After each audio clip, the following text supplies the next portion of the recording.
think she just wants to leave the past where it is and go on from here. And we all know that that doesn't usually work very well. If the past is still kind of haunting you and controlling you to some degree, you probably should deal with it. And that's kind of what keeps getting her in trouble.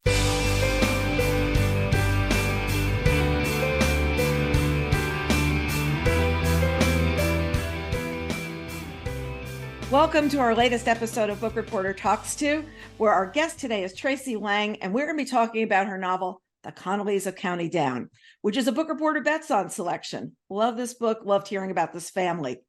I read her first book last year, We Are the Brennans, and with both of these books, it's clear she's terrific at writing modern family sagas. These are not the same family as your family. Everything's a little unique, and you go from there. The CONNELLYS of County Down is described as a story about a fierce family loyalty, good intentions gone awry, and the consequences of improbable love. And after reading this book, that description is dead on. And sometimes you read the description, you go, not so sure. This one does. And with that intro, welcome, Tracey. So nice to have you here. Thank you. Thank you so much. This is a treat, really. So let's start by you telling us about the CONNELLYS of County Down, because I want to hear how you describe these people and their situation. Okay. Well, to start, we meet Tara at the very beginning of the book, and she is that morning being released from prison. Mm-hmm. She has served 1.5 years at that point on a drug charge, and she's going home. So we kind of follow her through that discharge process. And from there, she returns home to live with her older siblings and her young nephew. And she's starting from scratch. She doesn't have a job. She doesn't have money. She's not sure what she's going to do. Before she went to prison, she was teaching, which isn't going to be an option now. So she's got a lot to figure out.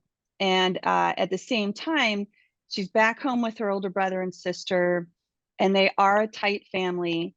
But there's definitely a level of dysfunction there that kind of comes from a fairly traumatic upbringing in some ways for all of them. Mm-hmm. So her homecoming kind of begins to kick a lot of that up to the surface, not just for her, but for her siblings as well, who are dealing with their own not insignificant issues. And they're all sort of keeping things from each other. And, in some cases it's to protect themselves. In some cases it's to protect each other. But it's certainly fueling this kind of dysfunction that's going on in the house.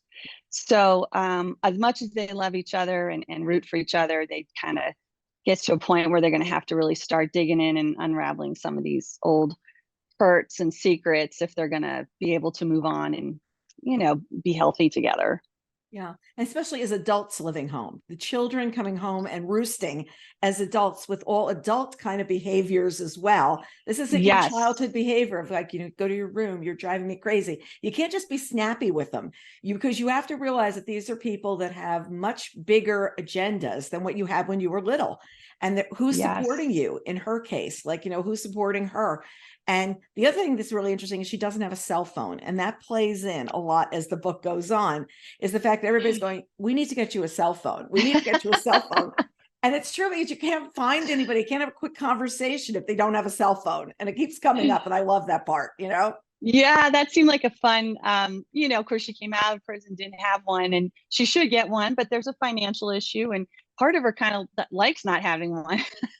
So yeah, it was interesting because there's so many things every single day that we rely on it for, right? Yes. So yeah, she's kind of at a disadvantage there.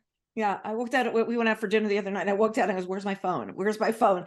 And they said, two people I was with said, "Oh, we'll call it." And the restaurant, they come running out holding the phone, and I said, "It's like a prize. There you go. Yeah, for you." Yeah. So, a lot of the book is about the burdens of family and how they work to overcome it. So let's talk about each of the characters. We've got, she's coming out of prison, but then we've got really two interesting people in the brother and the sister as well. And we'll talk about one of their issues later on, but just like who they are as people right now. Yeah, it's, because of what they went through as children, really, they had to band together. They just to kind of fend off common enemies, so to speak. They didn't have much money. They were on their own. They had kind of social workers, knocking at the door and checking on them. So they really did learn to be a team in some ways, but they've sort of hung on to their roles to some degree as adults. They're much older now, and they're the oldest is still the older sister who kind of wants to call the shots, and I think it's fair to say a bit of a control issue. And then Tara comes home and is kind of changing up everything, and so everybody's insecurities start to flare up. And for the older sister Geraldine, that's definitely her struggle with Tara. Is she loves her, but Tara's never listened to her. She's never really done what Geraldine wants her to do. And it kind of is setting Geraldine off, along with some added responsibilities at her job. Geraldine's just a very anxious person. So that's kind of her struggles here. And then her older brother, Tara's older brother, Eddie, is a great guy. They're especially close. But he also is struggling. He's a single dad, and he's struggled with a brain injury since high school. That's had kind of lingering effects, and probably always will to some degree. So they're all dealing with some pretty heavy stuff. And she sort of looks the worst on paper, Tara, as far as getting into trouble, and even back in the day, and having another charge on her record and all of that. But she really is just kind of, I think, a symptom or an indication of all of the dysfunction in the family as a whole. So. And actually, sometimes she feels like the most together, Yeah. She's getting out of prison, and I really love we're getting this snapshot of prison life, of her checking out of prison. And we find out she had to learn the rules quickly. We find out that she didn't have a really good start there. For the most part, she bided her time as well as she possibly could. But I feel like she's painted as not having a typical prisoner profile, because she was smart. She'd already been a teacher. She was somebody who kind of figured out, oh my gosh, this is a different system I need to learn. But once I can do it, I've got it. Like, I figured out what I could do to make this not be as good as it possibly is going to be. Am I right? Because that's what she was kind of, trying and grappling with. Yes, I think that's true. I guess one of the coping skills, I guess I would call it, coming out of her childhood is just that adaptability, and sort of needing to be able to read a situation and figure out what she's got to do to get through it. And so she's good at that. So there was an adjustment period, but yeah, I think ultimately she got over that and figured out the system, and was able to keep her head down and get through the best you can. Yeah. As she's being released, we learned that she can't wear the clothes she came in with. And I found that really interesting. These clothes are in a package, but she can't wear those. And those clothes actually fit her. And something else needs to be provided. Is that typical when people leave prison? Would never heard about that. I tried to be as accurate as possible. And what I read about, and also heard about on some websites, or read about, was in New York, yes, that is the policy. And it might be everywhere. I can't say that for sure. I did see in some other states, but at least in New York State, it appears that they do not want you to wear the clothes that you arrived in, often because who knows what kind of shape they're in, I guess. Right. It could be bloody. But those are the little things that I thought were super interesting, and I tried to include in there, even if they're not universal everywhere. It just seemed like an interesting note to put in there, that you need to have different clothes to go home in, and that all comes out during her discharge process. Yeah. Right, especially since her sister has packed all the wrong clothes. It's just like, completely crazy. At the start, we see Geraldine as very together. We know she took over the family at 19 as their mom was sick and dying of cancer, and their dad was away. And their dad had done fun things with them, like, let's go steal cars and drive around in them. I mean, it was not like the most stable growing up for these kids. But Geraldine acts like she's on top of it at home and at work. I am on top of every single thing. Yeah. But as time goes on, we as readers start to see her unraveling. We see her actually before the family sees her, because we see behind the scenes what's happening at work, where they're saying, oh, did you do this? Oh, yes, of course I did. And do you need help? Oh, no, of course I don't. It's all this bravado kind of a thing. And she's putting up this front for years. Like, she's just, and it ends up to being something that she does that is so unusual, but it's another sign of maybe control of her, can we say, becoming like a person who holds on to a lot of things. things. Right. Instead of Right. emotion, she's holding on to things. Yes. Yeah. She lives in a lot of fear, Geraldine. And that's her go-to. She looks in control. She's always been afraid to make a mistake because when they were young, her mistakes could cost her brother and sister. Or, she became a parent at far too young, really, and had all the worries that come along with that. So she lives in fear of making mistakes. And the job, she's a bookkeeper, which is pretty perfect. She's very detail oriented and she's on top of it. And she's been there for 15 years. But when she's actually promoted, that's kind of the beginning of a downfall because it includes interacting with the public more, which she's not, that's not her strength.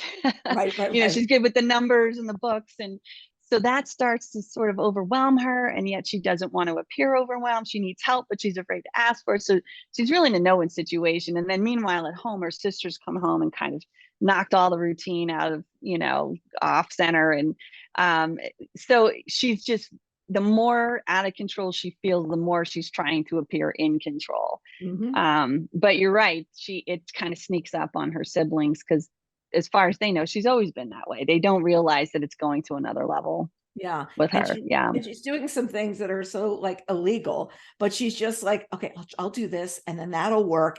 But you're in her head and you're realizing she's just thinking this is going to work. I'm going to hide this for a while. And hiding becomes a very big thing for her. Hiding of things at one point, or hiding of mistakes, or hiding feelings. I feel like all three is what she's doing as the book goes on. And she can't even tell everybody, like everything's inside of her of what to do. I'm going to fix it. I'm going to fix it. You did a lot of research on this subject and clearly, and her attachment to things. And we're not going to go into that in a huge way because I want to be a surprise for the readers. But there's something that she does, which is so unusual and not something that you would grasp that someone would do. But I feel like it was the chance to be able to be in control in a different way and to have things around that you might want or might need at some point or might bring joy at some point. But it becomes a really big habit as time goes on. Yeah, I think it's a place that collecting for her, it brings some comfort. But also when you come from scarcity, it's hard to let things go. You might need them in the future. They might be worth something someday. Or you have an emotional connection to the thing. And I think that's what's fascinating about that particular behavior is that often the person does feel more connected to the things than the people around them. And so it's a really sad struggle for her, but that's becomes where she can find some comfort and feel like she's in control. Even though it seems so out of control once, it comes to light, that's where she can feel some control. Because it's things, not people. We can't control people. Control things. It's so funny because I was reading this today. The cleaning lady took all the stuff out of this one linen closet because it's such a mess. It's like just this thing where everything's been thrown in. And we had somebody here a couple of weeks ago, and I said, "Well, just go get a towel in the closet." And I realized you could never find a towel in that closet. So, exactly. But I go upstairs, and I'm thinking of the book because I'm going upstairs.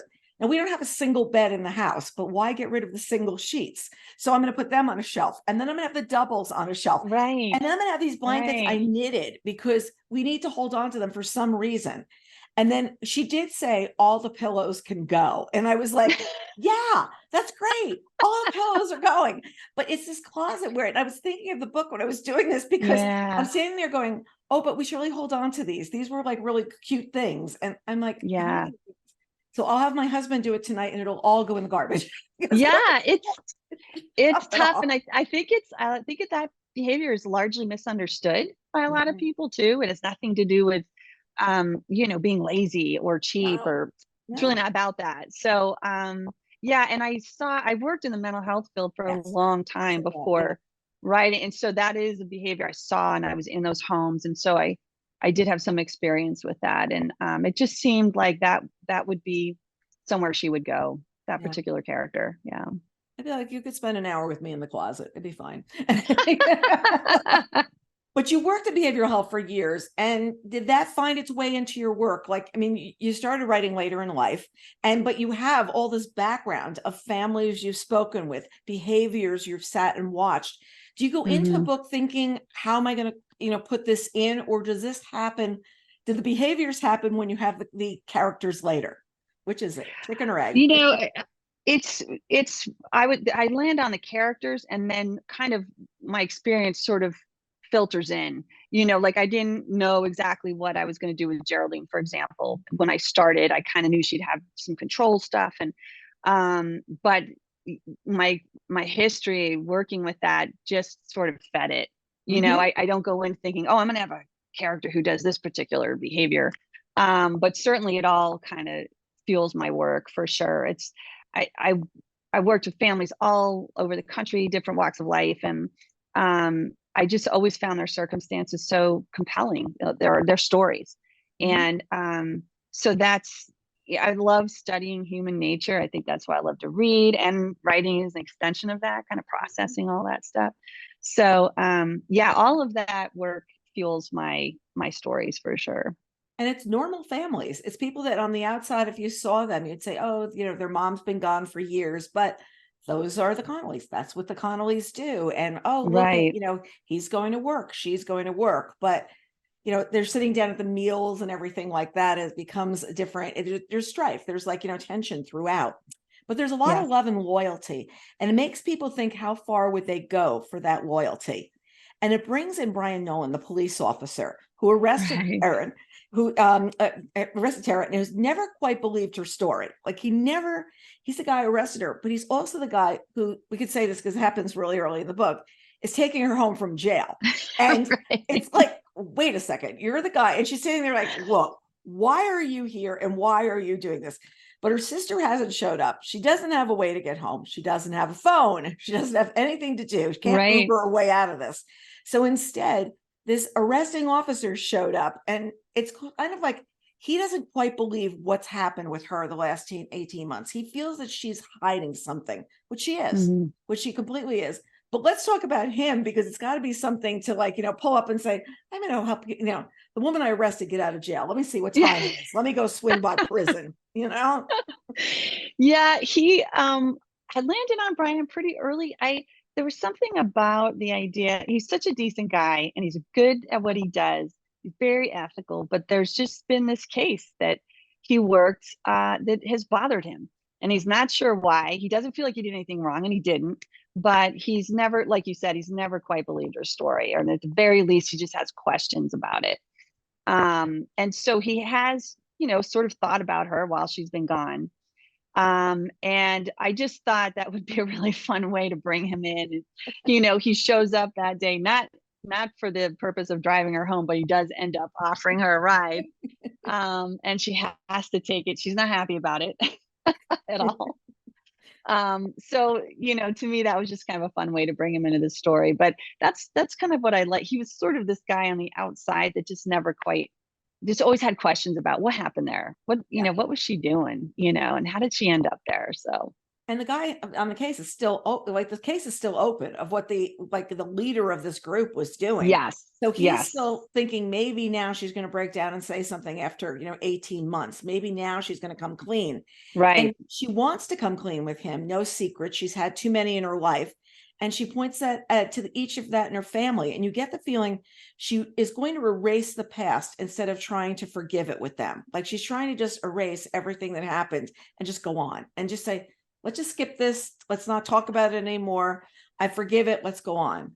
Is that a good? Yeah, I think so. I think she just wants to leave the past where it is and go on from here. And we all know that doesn't usually work very well. If the past is still kind of haunting you and controlling you to some degree, you probably should deal with it. And that's kind of what keeps getting her in trouble, honestly. She means well. And I think that's one thing with this family. They all have really good intentions. They just, their thinking is flawed, and they make some terrible decisions, but they do love each other, and they do mean well for the most part. Even Geraldine. Exactly. She's doing right and order to the family, and that's going to make it all work. She thinks that she's doing everything for the family. And Right. what's interesting is the brother, at one point, there's very early in the book, says like he has guilt over something that happened, and he's living with that guilt. And and you do a brilliant job of just dropping a line in there that if you're a casual reader, you might miss it. But if you're there, you're saying, wait, what is there? What ended up happening? What does he feel guilty about? And I thought you did these little Easter eggs in different parts of the book that would just get people wondering, like, well, why is that closet locked? Why is this going on? And if you're not going to find the answer right away. It's not like you turn the page and you get the answer. It's probably going to be 200 pages later that you're going to get the answer. But if you're reading closely, was that something you were planning all along, of lay the clue, don't do anything yet? I was trying to do that. I think I like when those things sort of, when something is revealed, to me it's awesome if you can sort of make it feel unexpected but also inevitable, that expression, and so I do try to plant just some things that maybe you catch when you're reading and you're like, I wonder if I'm supposed to wonder about that, or and you're not sure, but then so nothing comes completely out of the blue. So I appreciate that. I'm happy to hear that it worked well for you. But yeah, I've tried to be intentional about that. Yeah. And the one character we haven't talked about is Conor, the young child. It's Eddie's son. And I think he's my favorite character because this child doesn't really know. Tara's coming home. I'm so excited that she's there. And the way he lights up being around her is like a huge deal. They really have a bond. And I get the feeling you liked writing him and his jokes because he added this levity to the story. And at one point towards the end of the book, he says, oh, I saw her today. She came, she said she needed a joke. And just saying that, everybody goes, she's in trouble and she has no phone, and I just love the way he's got this little innocent way of doing things that all comes in and matters. And I get the feeling you really liked writing him, and he was this great little character to sneak in there. Oh, he was so much fun. I love, especially younger characters. They're just, what you see is what you get. He's not hiding anything from anyone. He's just living his little life, and he loves baseball and school and his friends, and he loves his Aunt Tara for sure. And that becomes their special thing, the jokes. And then other people begin to ask him for jokes when they need a lift of some kind, which was, I thought, fun too. But he was great. And he was a bright spot in the family and a bright spot for her when she's kind of dealing with everything else. So yeah, he was a joy to write. And I felt like it really brought some levity, good moments. And they all sort of gather around Conor. I mean, he's doing well. But they all love him so much and would do anything for him. So he's kind of a grounding force in a way for all of them, I think. He's the one that they're saying, oh, you're going to do well. All the things that happen to us, we're not going to make sure they don't happen to you. And they're watching really carefully to not make that happen. Okay, but where did you learn all the jokes? Like, do you have young children that gave you these jokes? Because I have not heard all of those jokes. Okay, let's get real here. It's a combination. I know I got one from a friend who is an elementary school teacher. She actually posted on Facebook. I was like, I'm going to steal that joke. And then I know I found at least 2 or 3 online. So it was kind of a combination. And I think I probably had one from my boys when they were young, maybe stored back there. But yeah, it was a combination of sources there. Yeah, it was funny because I was like, I don't know all of these, blah, blah, blah. I'm not getting all these jokes. I mean, and I've got boys. I mean, they're older now, but wait a second, I didn't hear all of these, Yeah. It's like really, I got really some funny. new ones. Yeah. And also the story of County Down is something that the mom told them when they were children, this little fable of what's going on. And each child in it has a superpower, but as adults, they cannot recall the story. They can't remember exactly what's going on. And tell us about why you chose to put this story that was their mom's as like this little like reminder of her and her imagination with them. And why did you use that in the book? Because I just think that it showed their mom, even though we never met her. Yeah. I think that was one of the reasons I did it. It was a way to get across this woman that was so important to them that we never actually get to meet in the book.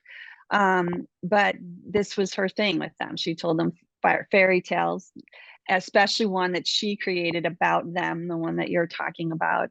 And that was, of course, their favorite one.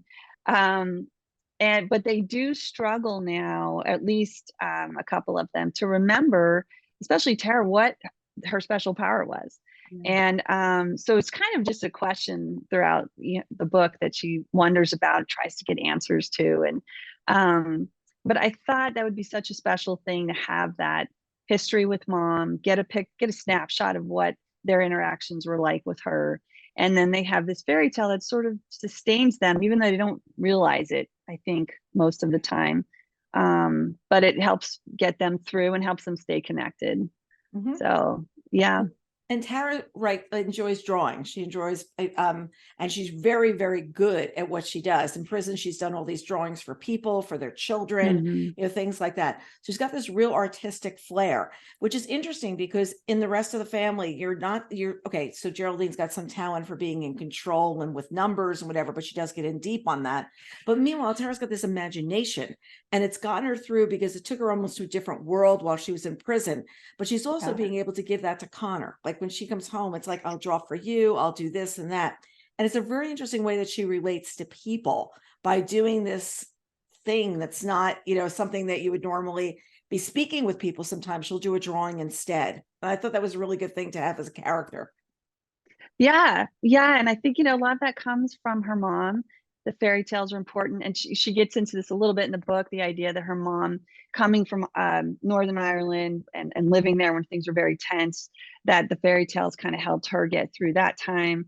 So I think, she sort of channels her mom with her drawings and the comics that she does. And that she just finds a tremendous amount of joy there, I think. So, and ironically, the time in prison allowed her to get better, because that's how she spent her time. So as much as she hates that she was there, that was maybe the good to come of it, is she was able to really work on a new style and find her own path there. So yeah, it was her version of going to a writing class or a drawing class. Right. That's right. The meals will be served. I won't have to do anything. I'll just, there we go. Yeah. It's sort of like when people are on deadline. It's sort of like being in prison. You just have to sit there and write and do it. And she was trying to make the best of where she was. So there exactly. You go. That was her little escape there. Yeah. Did you have this entire story fleshed out when you started writing, or did it come to you as you came along? Honestly, so far with any of my books, I don't have the whole thing fleshed out. When I start writing, I have the characters fairly well developed. Of course, you learn so much about them in that first and second draft, and you can't figure it all out ahead of time. But I do spend a lot of time thinking and just sort of free writing about them and getting to know them before I actually start writing the book. I mean, it could be up to a year even that they're sort of stewing back there. And when I go into the writing to starting that first draft, I have an idea of certain plot points that I think are probably going to happen. I never know the ending. And I think I do that deliberately because I don't want to rule anything out. I don't spend a lot of time deciding, how's this going to end? It should be this. I just, once I feel like I know the characters well enough and I have some good plot points, then I start writing. And honestly, to some degree, the characters sort of tell me the story. Once you've created these personalities and they have history and relationships and they're really fleshed out, then they help you really find the story. Yeah. So far that's been my process. I'm not a big outliner, and I only know when I'm writing that first draft, I know what's happening right now, probably in the next chapter and maybe a little after that, but that's about it as I go. So yeah. And then when do you bring it to your agent or your editor? Do you bring it in a draft stage or a later draft stage? When do you start getting involved with them? I really try to make the novel as strong as I can. I love my agent. She gives amazing feedback. So the first time she reads it, I do want it to be in the best shape that I can get it in at that moment in time. I also know that then I need her eyes on it, and she always helps me make it so much better. So I look forward to that, but I do try to get it in really good shape before I even show it to her, because she's inevitably going to read it at least 3 times more, maybe, depending. So it is nice to have it in pretty good shape when I first get it to her. And then she's largely about with this book, she loved the fairy tales, the jokes, the things that you've highlighted and talked about, leaning on those more and finding the heart of the story. So that's when I take it to her. And then we kind of, once we feel like it's ready, we present it to my editor and we go from there. From there. It's interesting. Before I did this, I made documentaries as part of my job. And when you do a documentary, we would bring it in. I worked for a magazine and we were profiling women in their 20s. And it was really interesting because this is like 27 years ago now. So people are like 47, 48 years old. Sure. But it was interesting because we'd go and you'd start to make a story like coming together. And what do you need to say and what don't you need to say? And one of the shoots I didn't go on, I was pregnant and it was an early pregnancy. And I was like, I'm not going to a different state every day. And so it came back. And at one point they said, oh, I think we need more of here. We're missing it. And I said, no, you said it. And it's the kind of thing where sometimes you're there as a writer and you're writing everything in and you've got it all there and they go, you don't need that much. You can cut it back because we see where the people are. And it was always so interesting to me when we worked on those projects, because at the end, you'd know all the stuff that was on the cutting room floor, but it was just what to look at. And I used to bring it in to present it to the editors and the advertising people that were going to go out and use this to present our audience. And I'd say, you're going to watch it once and then you're going to give me your feedback. Because when you go to a client, you're never going to show it more than once. And I think of this a lot with a book, because it's that first run and an editor and an agent have to be really good to sit there and say, but beef it up here, take this out, blah, blah, blah, because you're then going to have to sit and you still have these things in your head and exercise those and put these other things in. If I'm making sense with the analogy of the two things. Yes. Yeah. And the reader reads it once. The reader doesn't, okay, there's some books, a lot of people reread. I don't have time to reread, but you read it and it's what you're going to take away from it. And it's almost like I feel like the agent and the editor are bringing, what's that one sit read going to be like? Like what is missing from the one sit that the reader is going to be doing? It's not going to be the 10 times we read it and the 18 times you read it. It's that, where is it? Yeah. Yeah, I think that's exactly right. They're just looking, you're right. You get one shot at this, you want to make it the best possible product story it can be. And that's why I know I try to do the best I can with it before I get it to my agent. And then we do the best we can with it before it gets to my editor. And they always have good notes, but yeah, they're looking for that, what have you, certain drafts might be, you're kind of repeating. I do multiple point of view, obviously. So sometimes there's that risk of repeating certain things. And so that it's easy for them to say too much of this. And so I look through and I'm like, oh, how did I miss that? Of course, so they definitely are those fresh eyes and to try to make sure it's the best possible book it can be before it gets out there. Yeah. It's so interesting to see what's going on. Was this always the title? Was it always the Connellys of County Down? It was. I went with that from day one. Honestly, my editor worried. We went back and forth, and I came up with I don't know how many alternative titles. There was just a concern that people might assume it's taking place in Ireland because it's County Down. So there were just little questions, and I spent weeks banging my head against the wall, coming up with all kinds of other titles. But in the end, everybody decided that was the way to go. So we went with it. I think it makes sense because so much of their history is what their mother told them.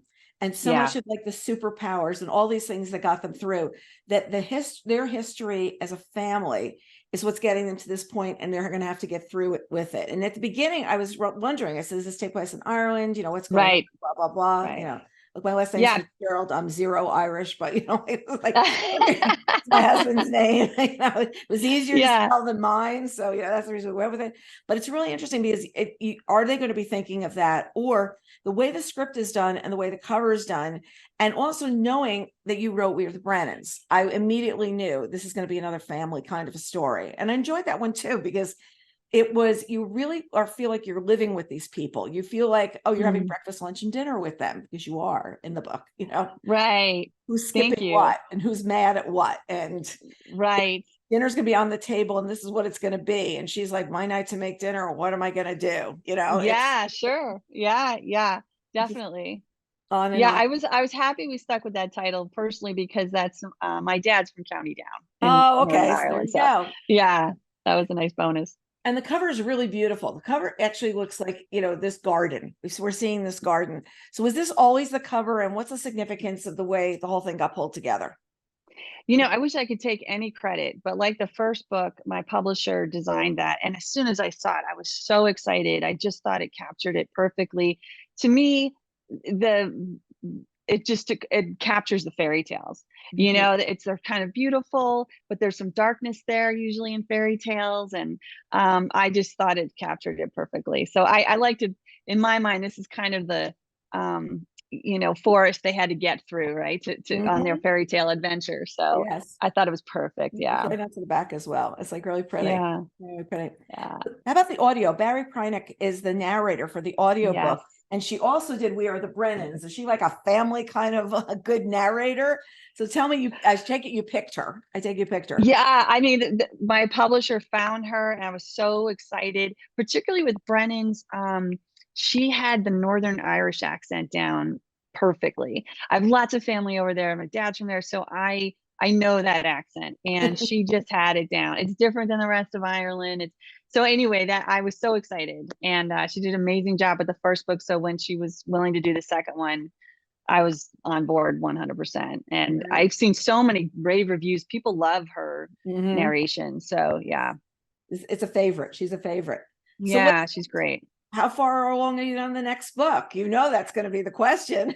Well, to be honest, the next one's coming out next August. And it's going into copyright later this month. So it's almost done.